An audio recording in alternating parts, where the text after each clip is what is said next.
Welcome back to St Shenouda Podcast. It's good to be back. Today we're looking at someone truly remarkable, Saint Euphrosyne of Alexandria. Her commitment to faith was, well, boundary pushing. Definitely. She lived around 410 to 470 AD, and her story fits into this really fascinating group of early Christian legends. Right. Legends about women, Christian virgins who took on male identities, male clothing to pursue asceticism. Now, modern scholars sometimes debate the strict historicity. Sure, that comes up with these kinds of stories. Yeah. But their spiritual impact, undeniable. Absolutely. We've pulled from various sources, the Catholic Encyclopedia, older monastic texts like the Vitae Patrum, the Lives of the Fathers. And our goal here isn't just to recount her life story, but really explore the depth of her sacrifice. Yeah. The self-denial involved. Exactly. And for you listening, it really makes you ask what level of sacrifice is needed for total dedication to faith. Euphrosyne's path involved hiding her very self for decades. It's quite something to unpack. It really is. Let's start at the beginning. She wasn't born into obscurity, quite the opposite. No, her father, Paphnutius, was incredibly wealthy, prominent in Alexandria, known for his piety. And Euphrosyne was their only child. Her birth itself was seen as miraculous. Yes, attributed to the prayers of her parents, who were getting older, and their spiritual advisor, an abbot. So she was, in a sense, a child of prayer. She had a privileged upbringing, baptized young, around 7, educated in scripture, known for being wise beyond her years. But then tragedy struck. Her mother died when Euphrosyne was just 12. Leaving her and her father, Paphnutius, and all his hopes, his affection, focused on her. So fast forward a few years, she's 18, and Paphnutius does what's expected of him. He arranges a marriage. To a suitable young man, noble family, also wealthy. On paper, it's the perfect match for someone of her station. But Euphrosyne had other ideas. Internally, she'd already committed herself to God, to a life of celibacy. So this arranged marriage wasn't just inconvenient. She saw it as a complete barrier to the spiritual life she felt called to. And there's this interesting note in sources about her feeling that her gender itself was a kind of limitation, a barrier to the, let's say, more extreme forms of monastic life available to men. Like the life of a hermit, an anchorite, that solitary, intense asceticism. Exactly. She was determined. The sources say she was unwilling to allow her gender to be a barrier. She wanted that hardcore spiritual path. Which led her to make this absolutely life-altering decision. She secretly gave away her inheritance, all of it distributed to the poor.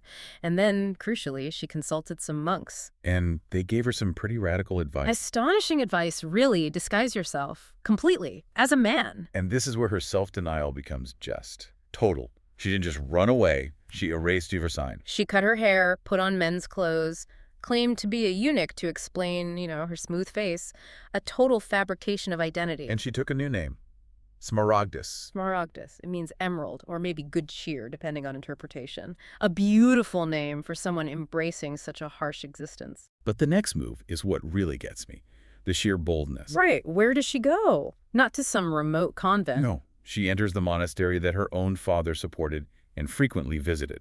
It seems crazy counterintuitive, but her logic was sharp. She figured a women's convent would be the first place he'd look. Exactly. Hide in plain sight. The men's monastery, where her father was a patron.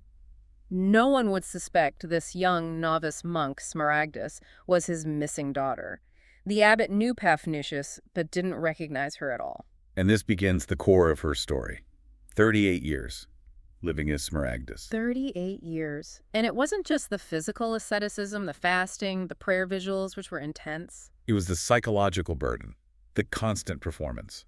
Maintaining the disguise, changing her voice, answering to a false name, day in, day out. That continuous act of impersonation, that's the ultimate self-denial the sources highlight. And she excelled at it. She did, became known for her virtue, her ascetic discipline. St. Nicodemus later called her life angelic, like a precious emerald Smaragdus shining among rougher stones. She adopted what they called a manly mindset in her spiritual striving, pushing past any perceived weakness associated with being female. But her success, ironically, caused problems. Yeah, the sources mention dissension because of Smaragdus's beauty. And we shouldn't just take that literally as physical looks, right? Probably not entirely. In these contexts, beauty often signals the outward radiance of intense virtue, of spiritual achievement. It drew attention. Maybe jealousy? Or just disruption to the monastic order? Likely both. Her very presence, her perceived perfection became a disturbance. So the abbot had to act to restore harmony. He ordered Smaragdus into deeper seclusion, a solitary cell way out in the desert. And she embraced it. Yeah. Loved the solitude. Saw almost no one, just the abbot occasionally, and her spiritual director. Her path led to complete isolation. It's in this isolation that the story delivers its most poignant twist, the paradox. While Smaragdus is living this hidden life in the desert, Paphnutius, her father, is still grieving. Utterly heartbroken, believing his daughter is lost, possibly dead, he's consumed by this loss. And where does he go for comfort?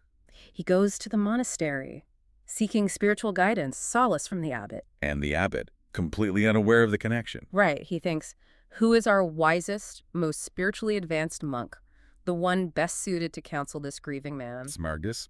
Exactly. He assigns Paphnutius to the spiritual care of Smaragdus, his own child. Just pause and think about that scene. Paphnutius pouring out his heart, his grief over his lost daughter. To his daughter, hidden behind a veil, disguising her voice, offering him spiritual counsel as a male hermit. It's an almost unbelievable reversal. He becomes the spiritual student of the child he's mourning. And she provides him, the sources say, with helpful advice and comforting exhortation, knowing she is the cause of the very pain she's trying to soothe. This is where that theme of self-denial just reaches another level entirely. It's beyond the physical. Absolutely. It's emotional sacrifice. She denies herself the comfort of revealing the truth, the very human impulse to console her father directly as his daughter. All for the sake of her vow. And, in a strange way, for his spiritual well-being, he needed the monk Smaragdus' guidance. Yes. He might not have been able to receive it from Euphrosyne, the runaway daughter. She prioritized the spiritual need, the vow, over the deep natural bond of family. That commitment to choose the spiritual role over the personal relationship, even that one, it's profound. It truly illustrates what complete dedication can entail, setting aside self, identity, affection, everything. And she kept this secret for years, watching her father grieve, guiding him through it while remaining hidden until the very end. It wasn't accidental. Near the end of her life, perhaps feeling death approach, she made a conscious choice. She told Paphnutius during one of his visits that he would see his daughter again soon, asked him to come back in 3 days. And when he returned, she was dying. And only then, in her final moments, did Smaragdus reveal the truth. I am Euphrosyne, your daughter. Paphnutius was, as you'd expect, utterly stunned, overwhelmed. She asked him to keep her identity secret from the other monks, just to prepare her body himself for burial. And then she died, around 470. But the story doesn't end with his grief. It ends with his transformation. Right. This incredible revelation didn't crush him. It inspired him. Completely. He immediately gave away the rest of his enormous wealth. To the poor, to the monastery. Oh. He entered the monastery himself, became a monk. And he requested to live in the very same solitary desert cell where his daughter had lived as Smaragdus. Wow. He didn't just mourn her, he followed her path. He lived there as an ascetic for 10 years, until his own death. He finished the spiritual race she started. And he himself is venerated as a saint in some traditions. They often share a feast day. It's an incredible legacy of devotion passed from daughter to father. It really is. Her story, whether you view it as literal history or powerful legend, had a huge impact. It showed how far spiritual love for Christ, could push someone. Overcoming societal expectations, physical limits, even the strongest family ties. Proving, as the sentiment often goes, that if you truly desire to live for God, nothing in this world can ultimately stop you.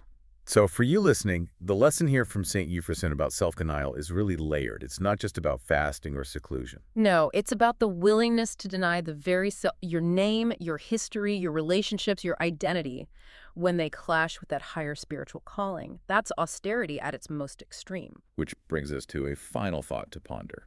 Euphrosyne's life, her spiritual freedom in a way, depended on this massive secret.